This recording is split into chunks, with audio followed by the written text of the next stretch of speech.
আমাৰ বড়োলেণ্ডৰ ছেক্ৰেটাৰিয়েটত আমাৰ CM ডাঙৰীয়াৰ কনফাৰেন্স হলত আগন্তুক যেটো অসম বিধানসভা ইয়াত হ'বলৈ গৈ আছে বাজেট সেশন তাৰ কাৰণে ইয়াৰ ব্যৱস্থাপনা আমি কেনেকুৱা কৰিব লাগে তাৰ বিষয়ে আজি আলোচনা কৰি ৰিলেটেড ডিপাৰ্টমেণ্টবিলাকক লৈ ফালে পুলিচ প্ৰশাসনো ইয়াত আছে অসম পুলিচ বিভাগৰ উচ্চ স্তৰৰ বিষয়াসকল আহিছে আৰু আমাৰ CM ডাঙৰীয়া স্পিকাৰ ডাঙৰীয়া ইয়াত আৰু আমাৰ অসম বিধানসভাৰ সকলোই আছিলে সব আমাৰ অসম বিধানসভা বহিব পৰা এতিয়া যি বিধানসভা কক্ষ লাগে এইটো সম্পূৰ্ণ সব আমাৰ ৰেডি হৈ আছে তাৰ বাদেও আমাৰ মুখ্যমন্ত্ৰী ডাঙৰীয়া গভৰ্ণৰ ডাঙৰীয়া সবে ইয়াত আহি বহিবৰ কাৰণে যে চেম্বাৰ লাগে আমাৰ অলৰেডি সেইটো আছে মন্ত্ৰী ডাঙৰীয়াসকলৰ কাৰণেও আমি সব চালো গোটেইটো আছে গতিকে কোনো ফালৰ পৰা অসুবিধা নাই এটা বিধানসভাত আমাৰ ৰিপৰ্টাৰ্ছ গেলাৰী সেইটো আমি চাইছোঁ এইটো সাফিচিয়েণ্ট আমাৰ অসম বিধানসভাৰ যে আছে তাৰপিছত আমাৰ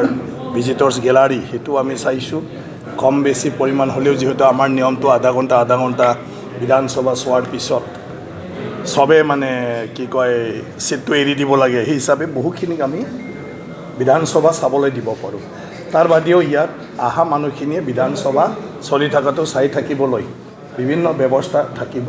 ভিতৰতো বাহিৰতো এইবিলাক কথা আমি পাতিছোঁ বাকী আমাৰ BTC চৰকাৰৰ তৰফৰ পৰা CM ডাঙৰীয়াই যিমানখিনি আৰু প্ৰয়োজন আছে সেইখিনি এৰেঞ্জমেণ্টটো কৰি দিব গতিকে সম্পূৰ্ণ দায়িত্ব আজি BTC কৰ্তৃপক্ষই ল'লে গতিকে আমি ভাবোঁ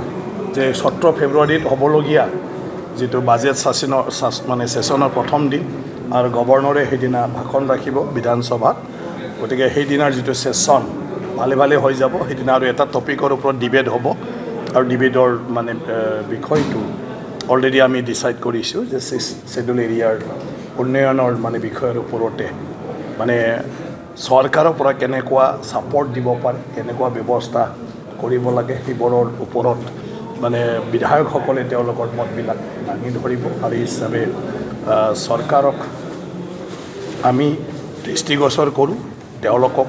ইমপ্লিমেণ্টেশ্যনৰ কাৰণে ৰিকমেণ্ড কৰোঁ আৰু সেইটো হোৱাৰ পিছত চৰকাৰে বিহেতু ব্যৱস্থা লয় গতিকে সেই বিষয়টো ইয়াত আলোচনা হ'ব সেইটোৰ ওপৰত বিধানসভাত গতিকে বাকী আমাৰ CM ডাঙৰীয়া আছে